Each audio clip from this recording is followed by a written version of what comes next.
Convido você a abrir a sua Bíblia juntamente comigo na carta aos Hebreus, no capítulo de número 11. Hebreus capítulo 11, versículo 4 diz assim: Pela fé Abel ofereceu a Deus mais excelente sacrifício que Caim, pelo qual alcançou testemunho de que era justo, dando Deus testemunho das suas oferendas, e, por meio dela, depois de morto, ainda fala. Pela fé, Enoque foi trasladado para não ver a morte, e não foi achado, porque Deus o trasladara. Pois antes da sua trasladação, alcançou testemunho de que agradara a Deus. Ora, sem fé é impossível agradar a Deus, porque é necessário que aquele que se aproxima de Deus creia que Ele existe e que é galardoador dos que o buscam.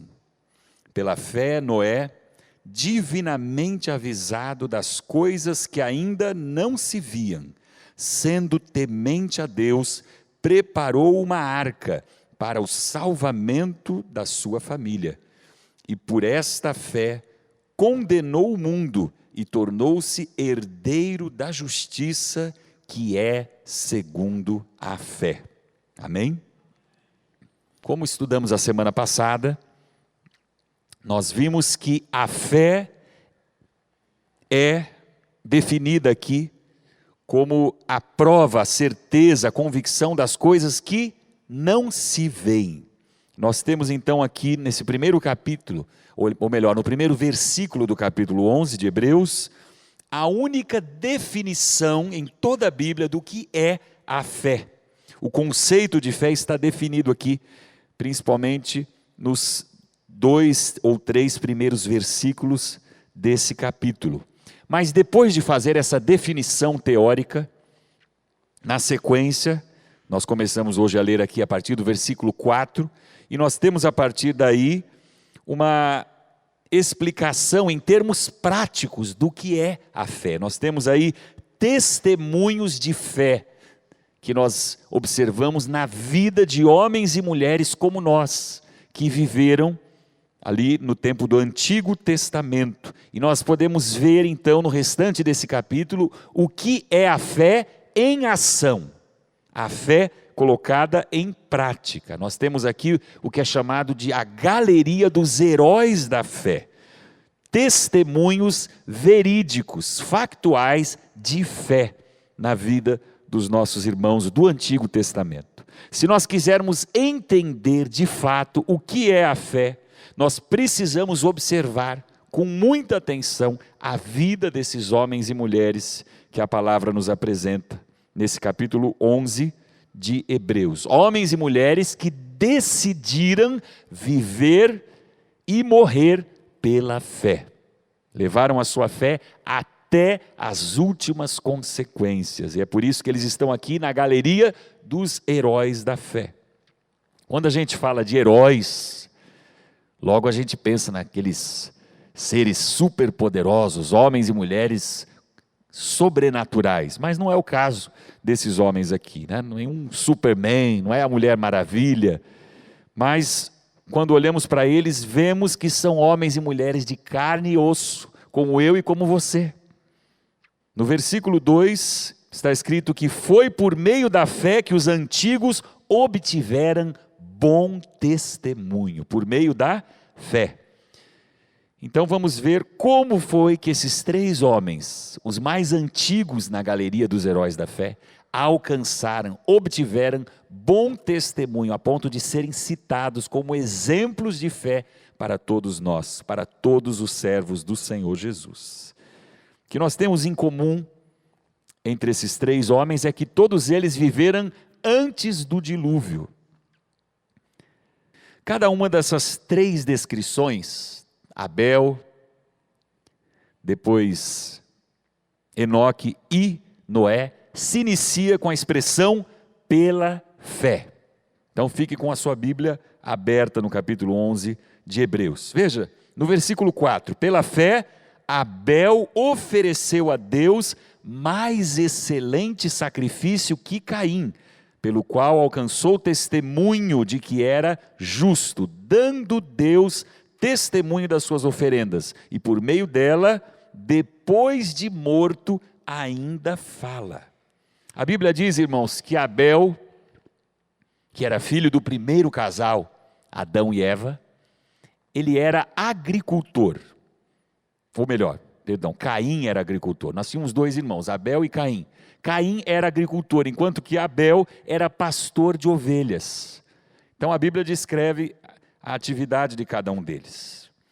E ambos ofereceram uma oferta, um sacrifício a Deus. Isso tudo está narrado ali no capítulo 4 de Gênesis. No início do livro de Gênesis temos essa narrativa de como Caim oferece seu sacrifício, sua oferta ao Senhor, e Abel também oferece. Mas há uma grande diferença, porque a oferta de Abel é aceita por Deus, mas a oferta de Caim não é aceita. E vocês conhecem o desenrolar da história. Caim ficou transtornado ou irado com isso, e ele decidiu matar o seu irmão. Simplesmente porque a oferta do seu irmão tinha sido aceita e a dele não. Então nós temos lá em Gênesis no capítulo 4, essa narrativa, falando de Abel. Veja, Caim trouxe do fruto da terra uma oferta ao Senhor. Abel, por sua vez, trouxe as partes gordas das primeiras crias do seu rebanho. O Senhor aceitou com agrado Abel e sua oferta, mas não aceitou Caim e sua oferta. Por isso Caim se enfureceu e o seu rosto se transtornou. Não há muitos detalhes aqui em relação à vida de cada um deles, em relação à oferta de cada um deles, mas temos alguns detalhes importantes aqui.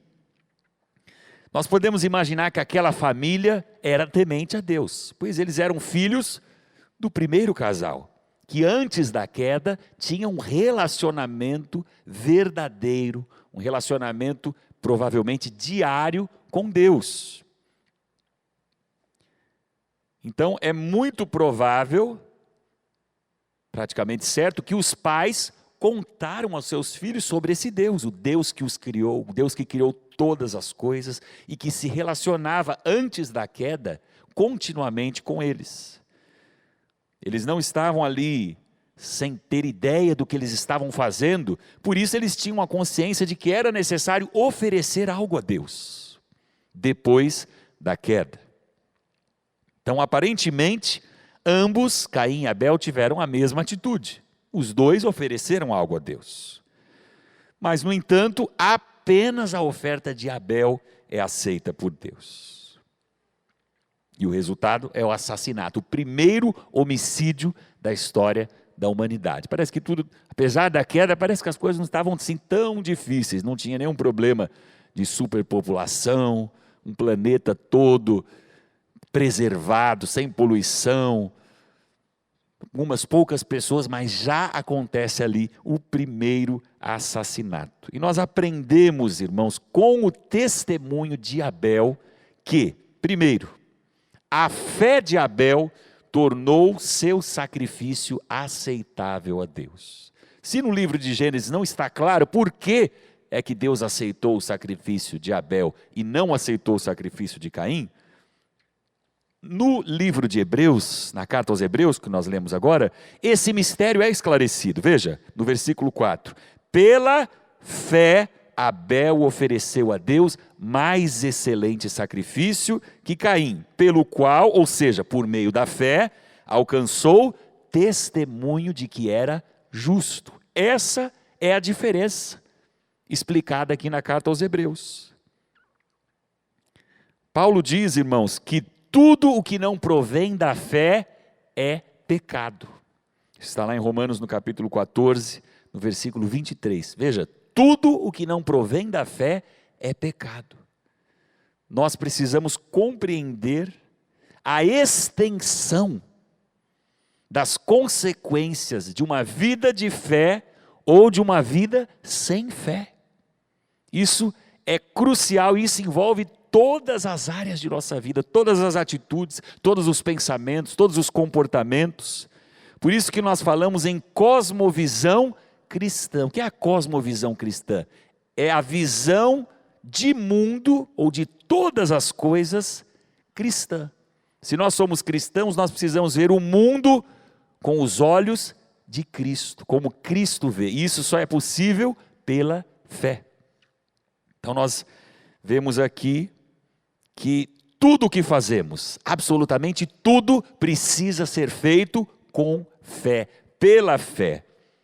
Inclusive, mais ainda o que nós fazemos para o Senhor. Se nós estamos ofertando algo ao Senhor, oferecendo algo ao Senhor, isso precisa ser feito pela fé, não por religiosidade, não por obrigação, e muito menos para agradar a homens, mas acima de tudo para agradar ao Senhor.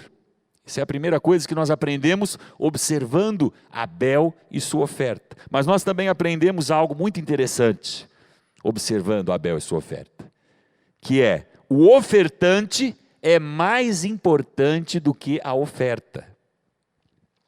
Gênesis no capítulo 4 diz que o Senhor aceitou com agrado Abel e sua oferta, mas não aceitou Caim e sua oferta. Você percebe? Primeiro, Deus aceitou Abel. Percebeu a ordem da narrativa bíblica? Depois, a sua oferta.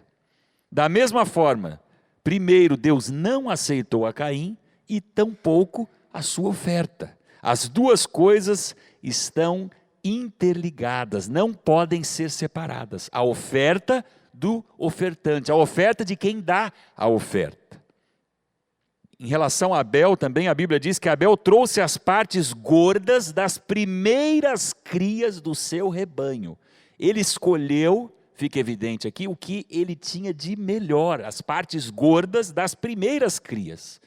Não foi o rebanho, aquele ali vai morrer já, está velho e doente, eu vou oferecer ele em sacrifício ao Senhor. Mas as primeiras crias do seu rebanho. E já em relação a Caim, o texto não faz assim nenhuma afirmação do que exatamente, ele ofereceu algo. Caim trouxe do fruto da terra uma oferta ao Senhor. Não há nenhuma menção de que ele preparou algo especial, de que ele se preocupou em agradar ao Senhor. Temos esse detalhe que faz toda a diferença. Provérbios no capítulo 21 diz que todo o caminho do homem é reto aos seus olhos, mas o Senhor sonda os corações. O Senhor está vendo não apenas a sua oferta, Ele está vendo com que coração, ou por que motivo você está ofertando a Ele, de que maneira você está ofertando, para quê, com que propósito, por quê, se é com fé ou se é por obrigação, se é com fé ou se é para simplesmente agradar as pessoas, ou para simplesmente fazer com que as pessoas vejam a sua oferta. Tudo isso Deus está observando. Ele é o Deus que sonda os corações, que vê os corações. Quando oferecemos qualquer coisa para Deus, Ele está olhando mais para nós, para a nossa atitude, do que propriamente para a oferta. Por isso é que Samuel diz para Saul, naquele texto tão conhecido, eis que o obedecer é melhor do que o sacrificar. Será que a vida de Caim era uma vida de obediência? Era uma vida de fé? Era uma vida dedicada a Deus? Nós não temos esses detalhes, mas tudo leva a crer que não. Ao passo que Abel, a Bíblia diz, ele era justo.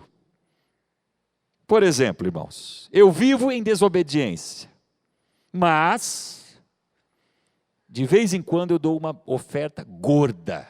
Olha, hoje eu vou dar uma boa oferta para a igreja, ou uma boa oferta lá para o Centro de Apoio e Integração Social Bem Viver, para as obras sociais, ou para ajudar os pobres. Essa oferta, que valor tem diante de Deus, se eu não vivo na presença dEle? Eu canto coisas profundas sobre Deus. Por exemplo, tudo entregarei. Aí eu penso, mentalmente eu digo, mas não o dízimo. Tudo entregarei. Mas não aquilo lá. Então, na verdade, Deus está olhando não apenas para o que estamos cantando, mas para o que estamos fazendo, para o que estamos pensando. Eu falo coisas maravilhosas na hora do culto. E de vez em quando a gente fala, até porque o pastor manda falar, diga para a pessoa que está ao seu lado, eu amo você, meu irmão. Mas quando o culto termina, eu vou embora no carro falando mal dos irmãos, mas aquele irmão é muito chato, aquele irmão é insuportável, o diabo que o carregue. Então, tudo que eu fiz aqui no culto, você acha que Deus recebeu? Não, não recebeu absolutamente nada. Nós precisamos compreender essas coisas. Veja o que diz o apóstolo João em sua primeira carta, falando sobre essa situação de Caim e Abel. Não sejamos como Caim, que pertencia ao maligno e matou seu irmão. E por que o matou? Porque suas obras eram más e as de seu irmão eram justas. Então Caim, ele já pertencia ao maligno. Isso fica evidente nesse texto. É por isso que ele matou seu irmão. Agora você acha que Deus recebe uma oferta de quem pertence ao maligno? Aquilo sobe diante de Deus como cheiro suave, como sacrifício agradável. Como? Se ele não pertence ao Senhor. Isso é fundamental, irmão, que compreendamos que a oferta não é mais importante que o ofertante. Sim, o ofertante é o mais importante. A atitude do ofertante, o coração do ofertante. Por isso que aquela viúva pobre deu só 2 moedinhas e Jesus, olha, ela deu mais do que todo mundo. Mas isso, humanamente falando, não faz sentido. Mas Deus conhecia o coração daquela mulher. Jesus conhecia o coração daquela mulher. Ela dava com a atitude correta. Ela era uma mulher de fé. Veja, e isso não fez com que ela ficasse milionária, não. Com fé, a fé vai me fazer ficar milionário. Mas ela era pobre. Mas ela tinha fé, fé verdadeira. Dando pouco, ela deu mais do que todos. Por quê? Porque ela era uma mulher de fé, porque ela tinha a atitude correta diante de Deus. E nós aprendemos aqui também com Abel que o testemunho da fé permanece. Veja, irmãos, por meio dela, ou seja, por meio do seu sacrifício, da sua fé, depois de morto, ainda fala. O sangue de Abel continua falando. A justiça da fé, que a palavra de Deus atribui a quem? A Abraão, lá em Gênesis no capítulo 15, está escrito que Abraão creu, e isso lhe foi imputado como justiça. A justiça da fé, que é acreditada a Abraão, também foi obtida por Abel. Abel é o primeiro exemplo de um homem de fé. E por causa da fé de Abel, o seu sangue continua falando, milênios depois, séculos e milênios se passaram, mas o testemunho da fé permanece, depois de morto ainda fala, não só o de Abel, irmãos, quantos servos de Deus que morreram, mas o seu testemunho permaneceu, seu testemunho ainda é exemplo para muitos de nós, e Abel foi morto justamente por causa da sua fé. Você viu ali a explicação em 1 João, por que é que Caim matou Abel? Porque as suas obras eram más e as de seu irmão eram justas. Por isso, veja que nem sempre a fé vai nos levar ao patamar máximo de aplausos, de sermos agradados, aplaudidos, amados por todos. Às vezes a fé nos leva a sermos perseguidos. E é por isso que Abel foi morto. Ele foi o primeiro mártir. O primeiro a morrer por causa da fé. É interessante que Jesus fala também sobre Abel. Alguns, o Gênesis, tem gente que acredita que Gênesis é só mitologia, é tudo mito isso aí. Adão, Eva, Abel, isso aí é uma forma simplória que foi usada para que nós compreendamos os princípios de Deus. O que importa aí são apenas os princípios, tem gente que fala isso. Alguns teólogos, inclusive, que não acreditam na historicidade de Gênesis. Mas é interessante que Jesus fala sobre Abel também. Jesus cita Abel. Então veja lá em Mateus no capítulo 23, acompanhe esse texto. Olha o que Jesus fala sobre os mártires, sobre aqueles que morreram e que morrerão ainda por causa da fé. Acabem, pois, de encher a medida do pecado dos seus antepassados. Jesus está falando aqui com os judeus, especialmente com os fariseus. Serpentes, raça de víboras. Esse é o tipo de pregador que quando você ouve, você sai correndo, né? Esse pregador eu não quero ouvir, que me chama de serpente, de raça de víboras. Mas Jesus falava assim, de vez em quando. Como vocês escaparão da condenação do inferno? Está escrito ao inferno ali, um erro de digitação provavelmente. Da condenação ao inferno, ou do inferno, acho que faz sentido ao inferno também. Por isso, eu lhes estou enviando profetas sábios e mestres. Quem é que está enviando? O próprio Deus, Jesus está enviando. A uns vocês matarão e crucificarão, a outros açoitarão nas sinagogas de vocês e perseguirão de cidade em cidade. Jesus já está profetizando o que iria acontecer com seus discípulos, com seus seguidores. E assim sobre vocês recairá todo o sangue justo derramado na terra, desde o sangue do justo Abel. Ele cita Abel como o primeiro que foi morto injustamente, martirizado. Até o sangue de Zacarias, filho de Baraquias, a quem vocês assassinaram entre o santuário e o altar. Jesus dá aqui 2 exemplos de mártires. E Jesus deixa claro que esse sangue dos mártires, daqueles que foram mortos por causa da sua fé, esse sangue será cobrado, será requerido. Alguém irá prestar contas a Deus por causa disso. Isso não ficará impune.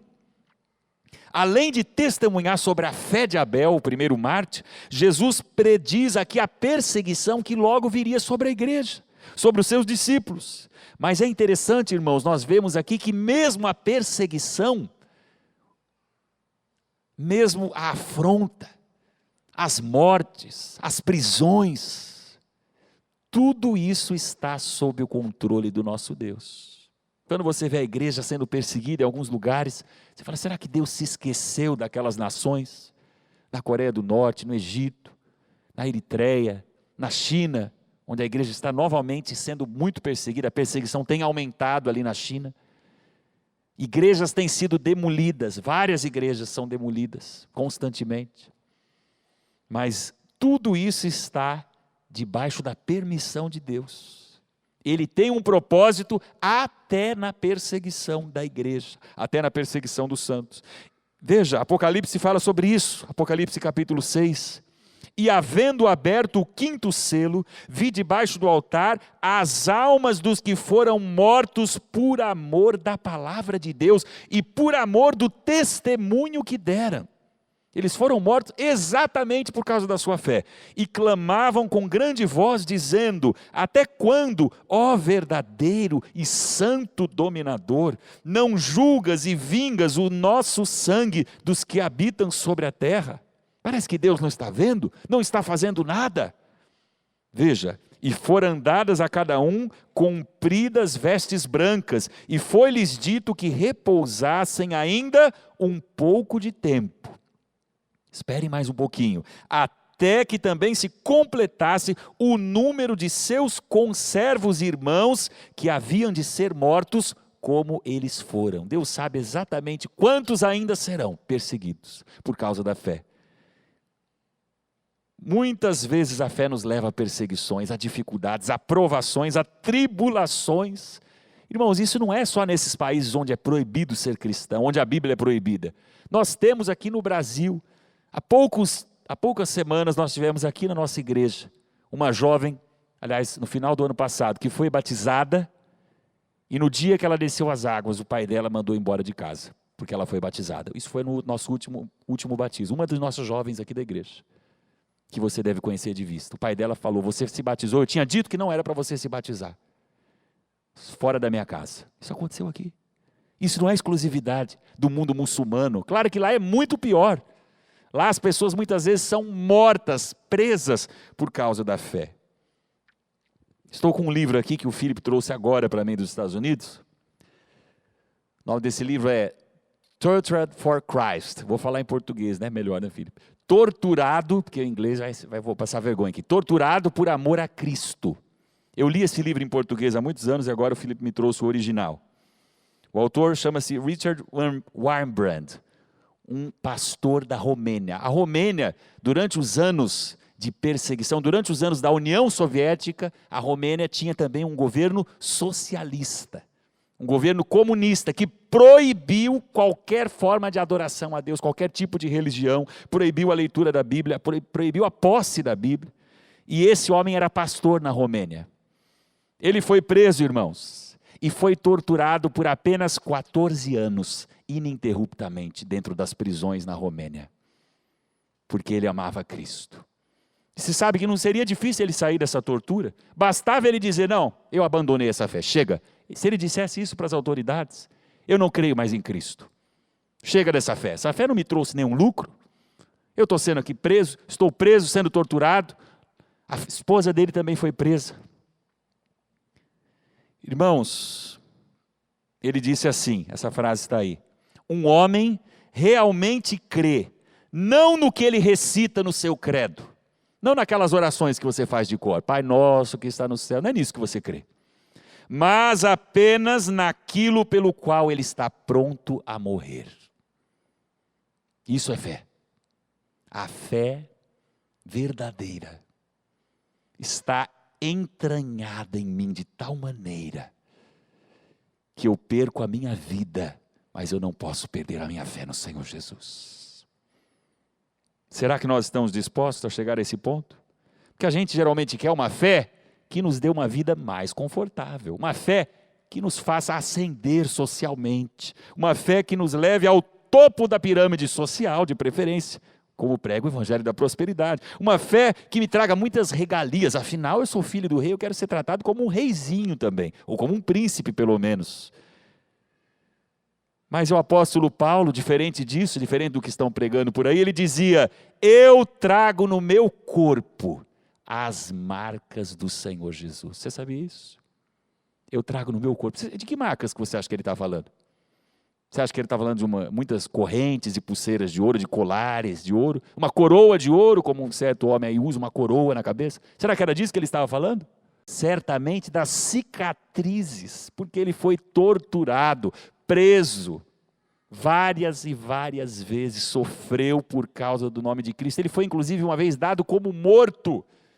Apedrejaram ele e acharam que ele estava morto. Por pouco ali ele não foi morto. E no fim, ele foi morto, por causa de sua fé. Mas Jesus diz assim, bem-aventurados, veja, bem-aventurados sois vós, quando vos injuriarem e perseguirem, e mentindo disserem todo mal contra vós, por minha causa. Exultai e alegrai-vos, porque é grande o vosso galardão nos céus, porque assim perseguiram os profetas que foram antes de vós. Isso não é de hoje, isso já vem acontecendo há muitos e muitos e muitos anos, desde Abel, o primeiro mártir. Irmãos, se uma perseguição hoje viesse aqui no Brasil, será que nós iríamos continuar dizendo, eu sou cristão? Será que nós íamos continuar dizendo, eu continuo crendo em Cristo? A igreja está sendo perseguida. A partir de hoje, uma nova portaria, uma nova lei federal. Cristianismo é proibido no Brasil. Se isso acontecesse, qual ia ser a sua reação? Então, já que Deus quis assim, chega desse negócio de ir para a igreja. Ler a Bíblia, não. A Bíblia é proibida agora no Brasil, como era proibida em Cuba até 3 anos atrás.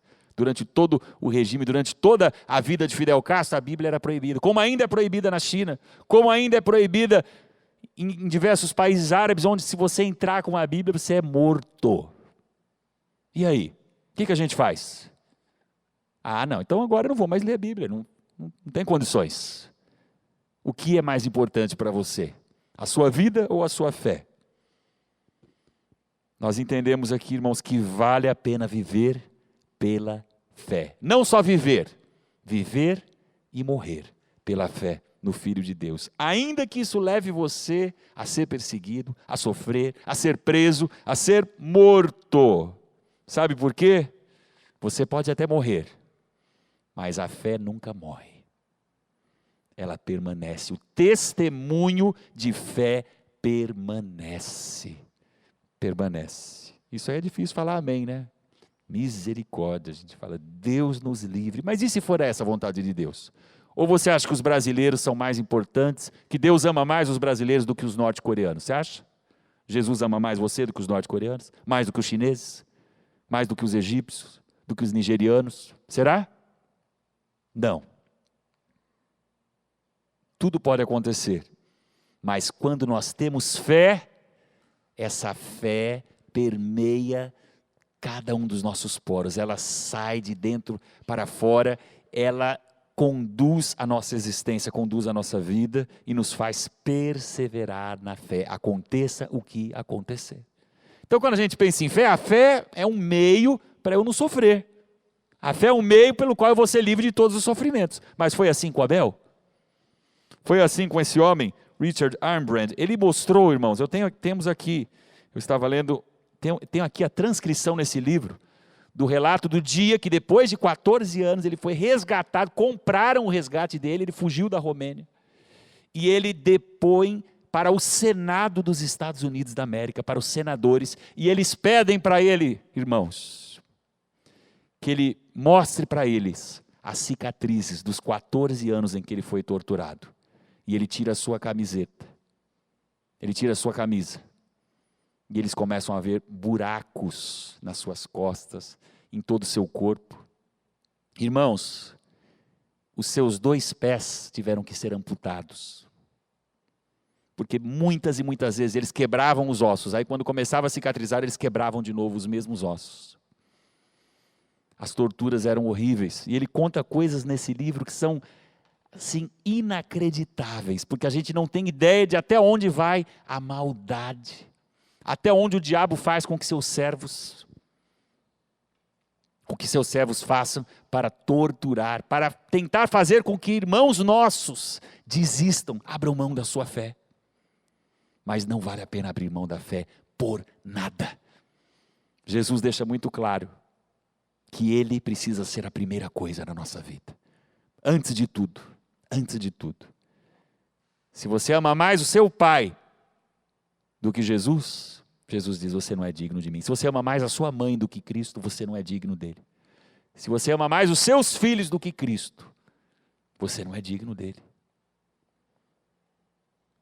Mas é interessante quando você vê lá no texto que nós lemos em Apocalipse, onde estão esses que foram perseguidos e mortos por causa da sua fé? Eles estão vestidos com vestes brancas e compridas, lá na presença do Deus Todo-Poderoso. O segundo personagem é Enoque, o segundo homem citado aqui em Hebreus. A história de Enoque é relatada em apenas 3 versículos, irmãos, no capítulo 5 de Gênesis. No capítulo 5, versículo 22, a Bíblia diz, depois que gerou Matusalém, Enoque andou com Deus 300 anos e gerou outros filhos e filhas. Viveu ao todo 365 anos. Enoque andou com Deus e já não foi encontrado, pois Deus o havia arrebatado. 3 versículos, mas que linda história. A história de um homem que a Bíblia diz, andou com Deus. Em apenas 3 versículos está escrito 2 vezes que ele andou com Deus. Uma história muito peculiar, irmãos, porque na Bíblia nós temos apenas 2 homens que não provaram a morte. Um deles foi Enoque e o outro foi o profeta Elias, que foi ao céu, ele foi levado vivo com uma carruagem de fogo. O que nós podemos aprender com Enoque? Aprendemos que a fé nos leva a andar com Deus. Fica claro aqui, irmãos, que a fé não é apenas um ato da razão humana. Agora eu tenho fé, agora eu compreendi que Deus está lá no céu, que Ele enviou Jesus e que eu preciso me submeter a Ele. A fé é muito mais do que isso. Não é apenas a compreensão de quem Deus é, a compreensão de que eu preciso buscá-lo. A fé vai além disso. A fé nos leva a andar, a viver com Deus. E andar com Deus é explicado aqui pelo autor de Hebreus como agradar a Deus. Pois antes da sua trasladação, ou seja, do seu arrebatamento, Enoque alcançou o testemunho de que agradara a Deus. Ele agradou a Deus e Deus o levou para junto de si antes de que ele morresse, sem que ele morresse. Como é que nós podemos andar com Deus que não vemos? Precisamos de fé.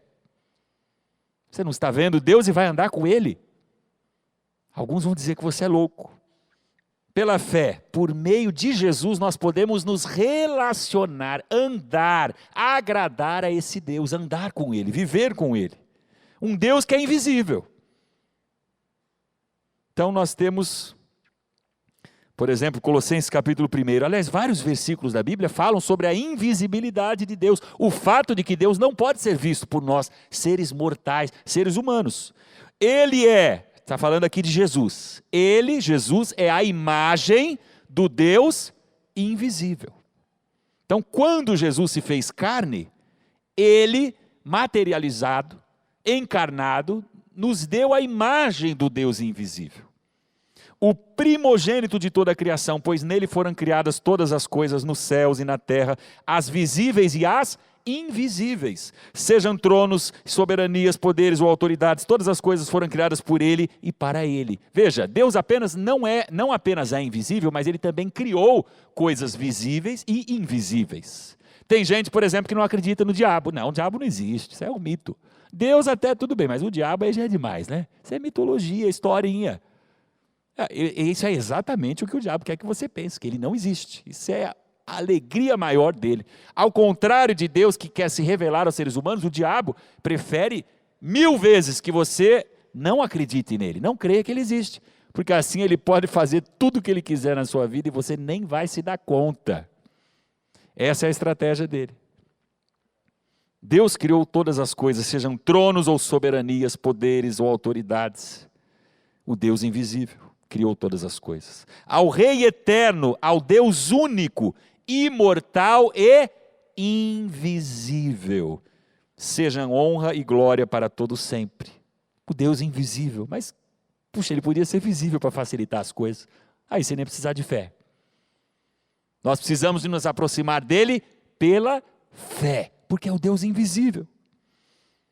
Veja, ainda em 1 Timóteo, ele é o bendito e único soberano. Agora você vai entender um pouquinho melhor por que ele é invisível. O Rei dos reis e Senhor dos senhores, o único que é imortal, o único que é imortal e habita em luz inacessível, a quem ninguém viu nem pode ver. Você está entendendo?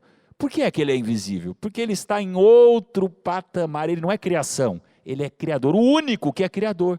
Tudo mais é criação, tudo mais é criatura. Você é criatura, esse universo é criação, esse planeta é criação, o cosmos é criação. Ele não. Quem disse que ele precisa? Quem disse que ele está se preocupando em, eu vou aparecer para que ele creia que eu existo? Olha, se você não crer, pior para você. Ele não está perdendo nada quando você não crê. Porque Deus não precisa de você para absolutamente nada, nem de você, nem de mim, nem de ninguém. Ele é o Deus eterno, o único imortal, o soberano, o Rei dos reis, o Senhor dos senhores, habita em luz inacessível. Moisés, um dos homens que mais andou com Deus nesse mundo. Deus, eu quero te ver. Não dá, Moisés, você não consegue, você morre. Deus já responde, se você me ver, você morre. Nenhum homem pode me ver e continuar respirando. Ele é invisível. E como é que nós podemos conhecer o Deus invisível?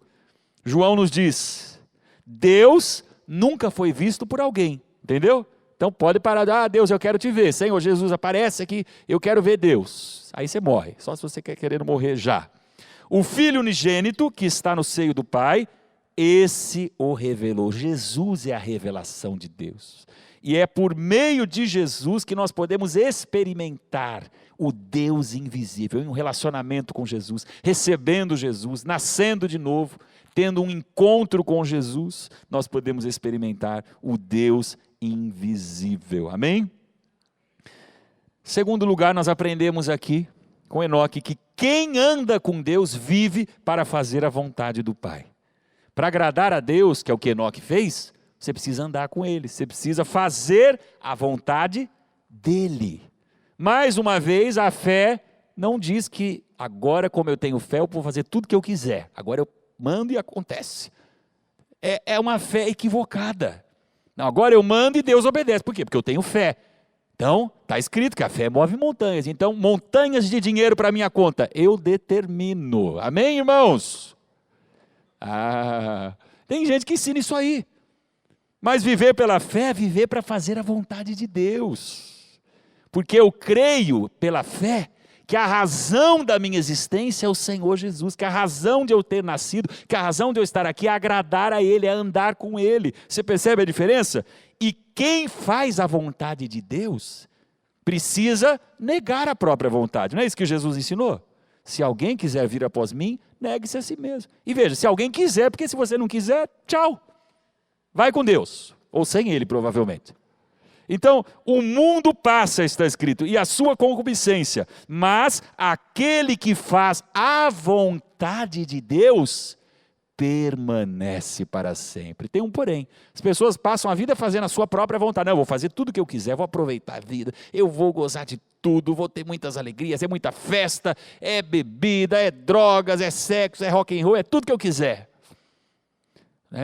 Rock and roll antigamente, agora piorou, é funk. Então, quer dizer, aí as pessoas acham que estão ganhando a vida. Mas Jesus falou, não, pelo contrário, você acha que você está ganhando? Você está perdendo.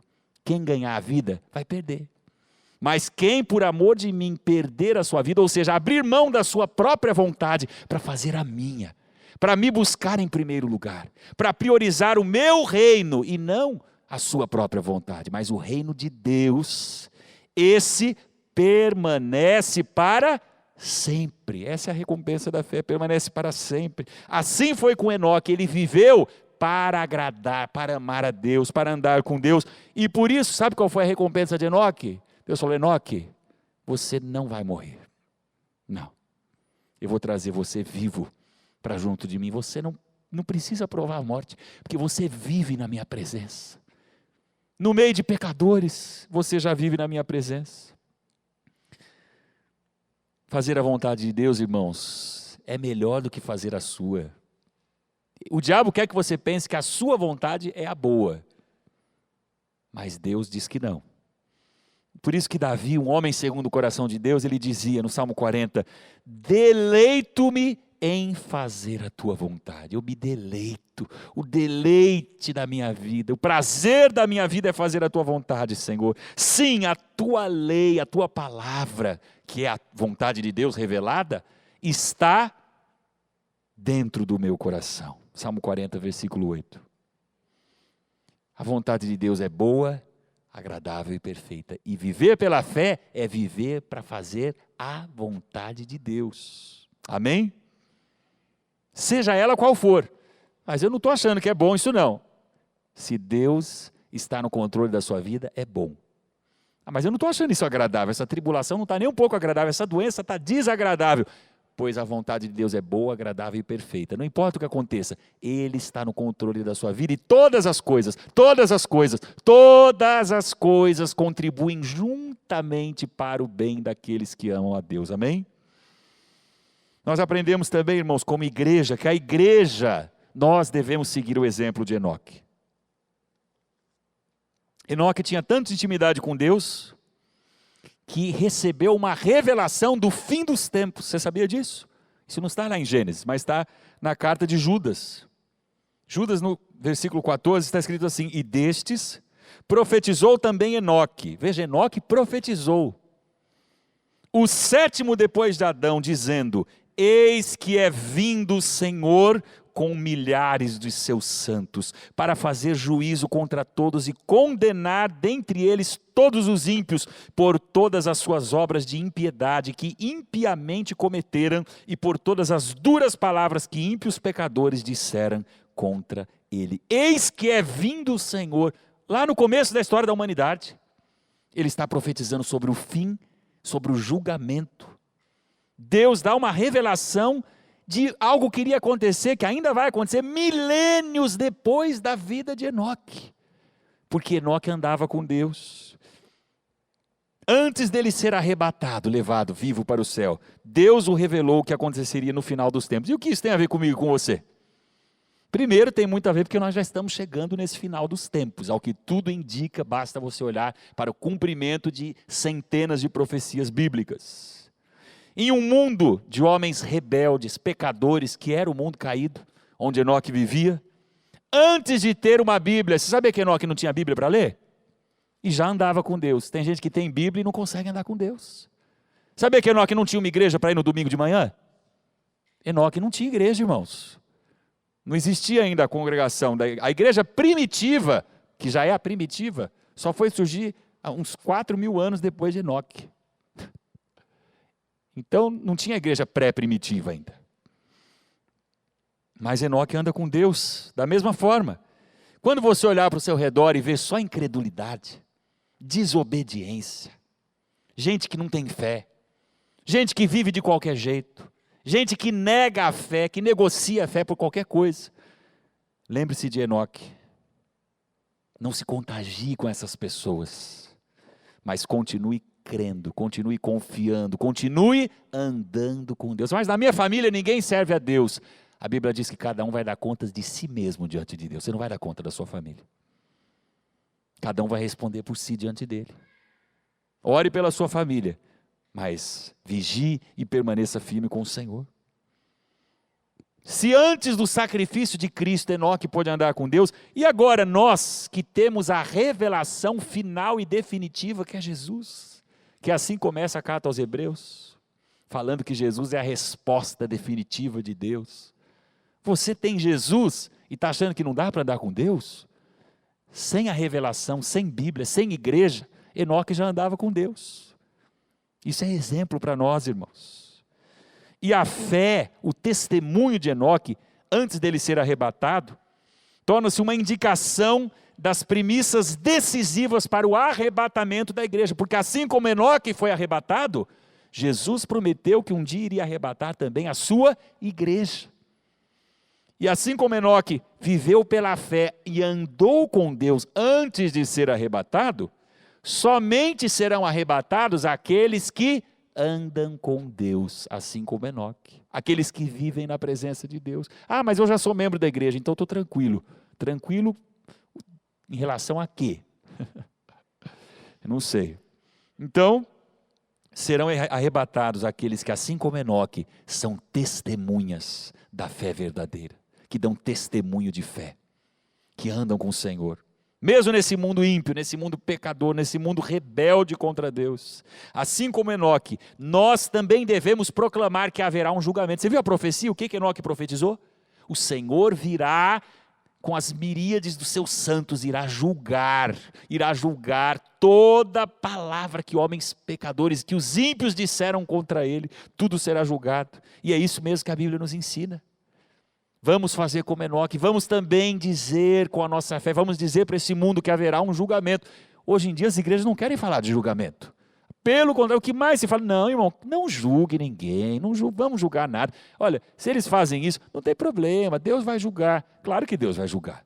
E nossa função não é julgar, mas a nossa função é avisar. Deus irá julgar o pecado. A nossa função é apontar, sim, isso não está certo, isso é errado.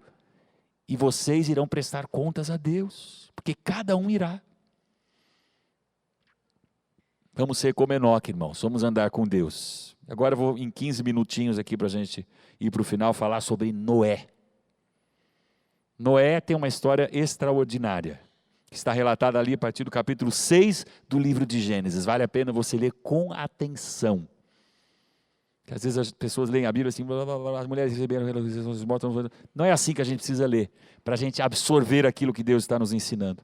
Veja, essa é a história da família de Noé, Gênesis 6.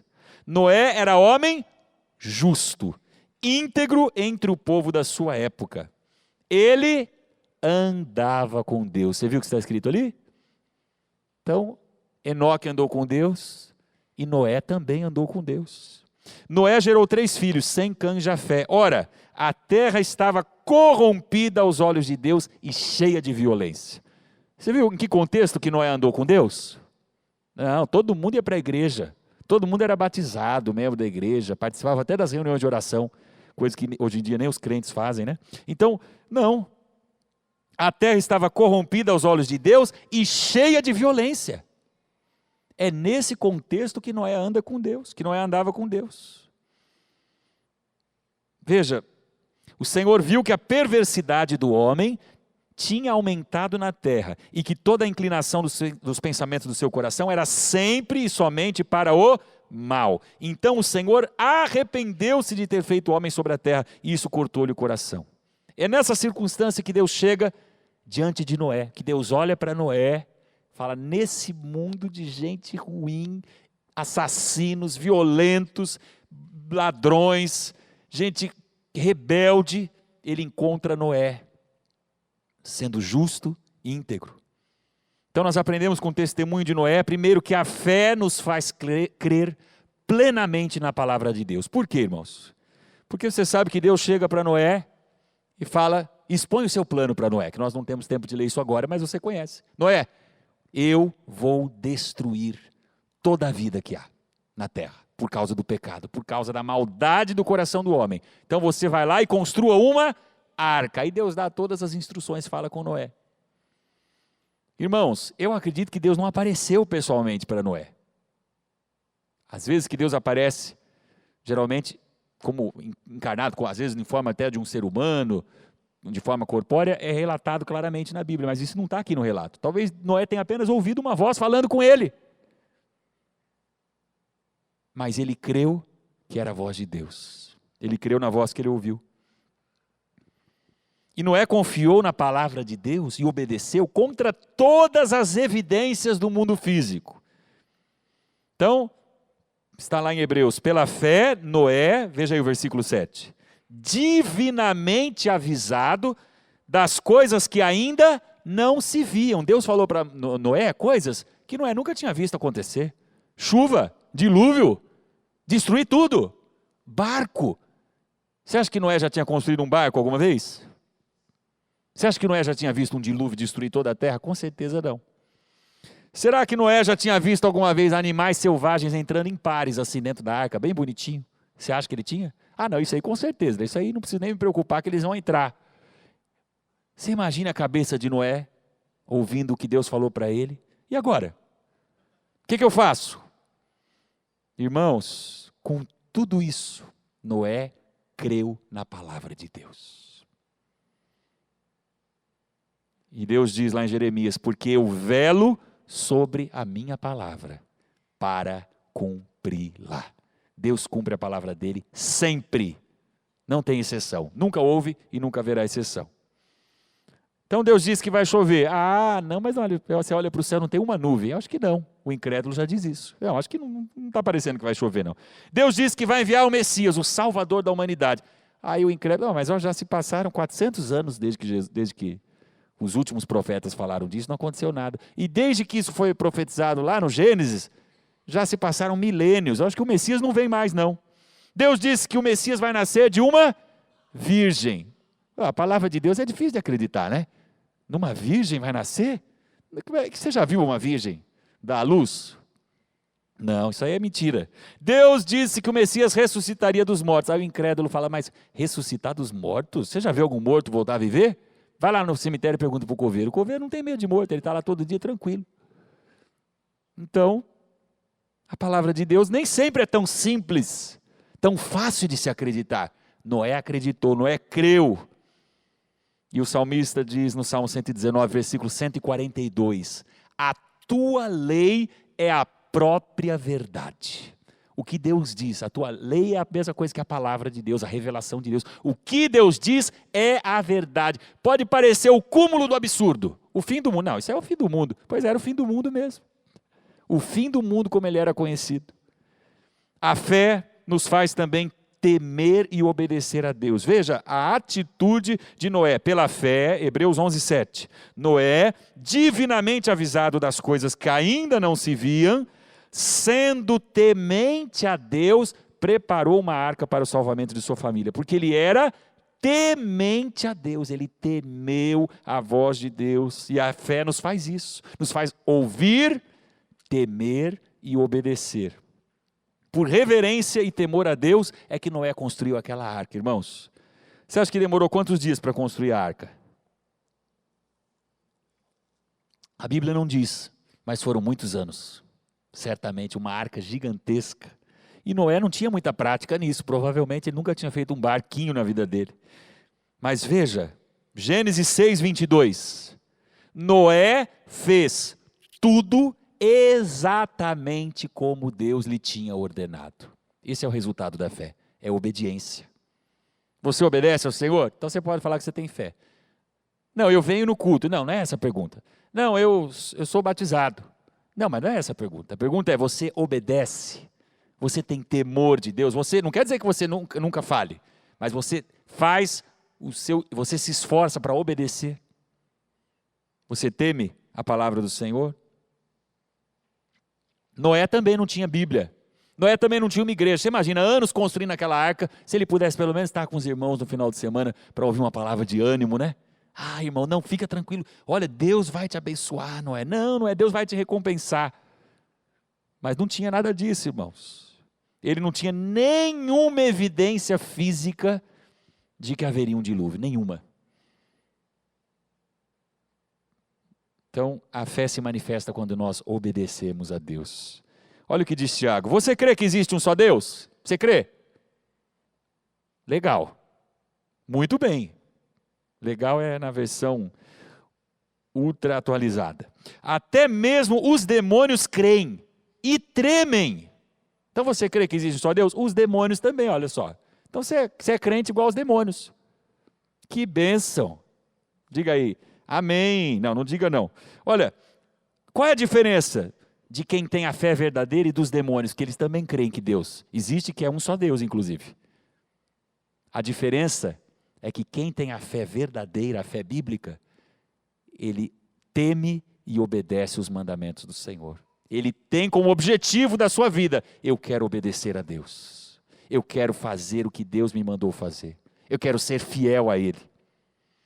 E depois de ouvir a voz de Deus, Noé não ficou lá parado. Noé foi obedecer. Ele foi construir aquela arca, que com certeza, irmãos, deu muito trabalho para ele, obviamente. E ele se tornou o pregador da justiça.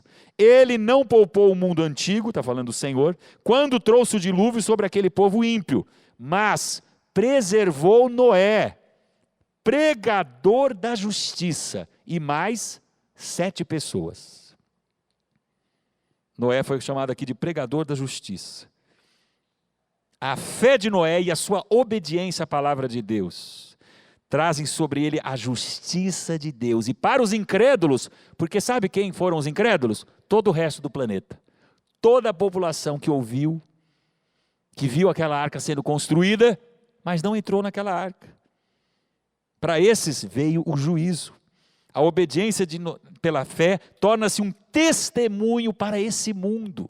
Aquela arca, cada martelada que era dada naquela arca, cada pedaço de madeira que era colocado ali, era um testemunho. Esse mundo vai ser destruído. Deus vai julgar esse mundo por causa do pecado. É um testemunho, uma proclamação da santidade de Deus, do julgamento de Deus. E aí Jesus diz assim, Jesus, para quem acredita, não, dilúvio não aconteceu. Dilúvio também é mitologia que está lá na Bíblia. Aí Jesus diz assim, como foi nos dias de Noé, assim será na vinda do Filho do Homem. Então se você não acredita em Noé, você também não deve acreditar em Jesus. Pois nos dias anteriores ao dilúvio, o povo vivia comendo e bebendo, casando-se e dando-se em casamento, até o dia em que Noé entrou na arca. Estava todo mundo vivendo a sua vida tranquilo. Não vai acontecer nada. Está tudo tranquilo. Olha, nem nuvem tem no céu. Até o dia em que Noé entrou na arca, e eles nada perceberam, até que veio o dilúvio e os levou a todos. Foram todos mortos, destruídos no julgamento do Senhor. Assim acontecerá na vinda do Filho do Homem. O que acontece quando você fala que Jesus vai voltar aí fora? Não dão risada de você? Provavelmente, enquanto Noé fazia aquela arca, o povo dava risada dele. Fala, esse endoidou. Ele já tinha 500 anos quando ele foi citado pela primeira vez na Bíblia. O cara já está com mais de 500 anos, é totalmente esclerosado, totalmente gagá. Noé não sabe mais o que fala. Está falando que vai colocar um monte de bicho dentro de uma arca. E que vai chover aí para inundar tudo e matar todo mundo. Pois é, mas continue anunciando, porque todos eles morreram e só Noé e sua família foi salvo. A fé, irmãos, por último, para nós terminarmos, tem uma grande recompensa. Uma grande recompensa vem da fé. Mas quanto tempo passou até essa recompensa? Até o livramento que Noé recebeu, juntamente com sua família? Muito tempo passou. A gente não sabe exatamente. A primeira vez que ele é citado na Bíblia, ali no último versículo do capítulo 5 de Gênesis, Noé tinha 500 anos. Depois, quando as águas vieram, está escrito, no dia em que as águas vieram sobre a terra, Noé tinha 600 anos. Então, possivelmente, entre o tempo que Deus falou para ele, até quando Deus mandou o dilúvio, se passaram em torno de 100 anos. Você imaginou Deus prometer uma coisa para você? Fala, olha, eu vou fazer isso na sua vida. E demorar 100 anos para acontecer, você ia continuar esperando? Se você estivesse vivo? Pois Noé continuou esperando, Noé continuou crendo. E veja, depois de entrar na arca, a arca está pronta, aí Deus manda, Noé, entre na arca. Sabe o que acontece? Noé entra na arca com aquele monte de bicho, 7 casais de cada animal puro e um casal de cada animal impuro. Eram milhares e milhares de animais, todo tipo, répteis, pássaros. Você acha que esses animais faziam as necessidades deles onde? Tinha suíte lá na arca, você acha? Não tinha. Tudo, esses animais se alimentando. Imagina a barulheira desses bichos tudo lá dentro. Um ruge daqui, outro assovia de lá, e aquela barulheira, e periquito, papagaio, onça, tudo quanto é bicho. Irmãos, passou o primeiro dia, a arca fechada, e não caiu água. E os filhos de Noé, junto com as noras de Noé e a esposa dele. E aí? Ué, pai, cadê esse dilúvio? Pai, vamos sair daqui, pra gente, já passamos bastante vergonha já, 2 dias depois, 3 dias depois. Pai, pelo amor de Deus, vamos sair daqui dessa hora, que fedor, que cheiro ruim, esses bichos aqui, não aguento mais ficar aqui. E, irmãos, obedecer a Deus não é facinho não. Não foi fácil para Noé e não vai ser fácil para você. Eu acho que é mais fácil para nós do que foi para Noé.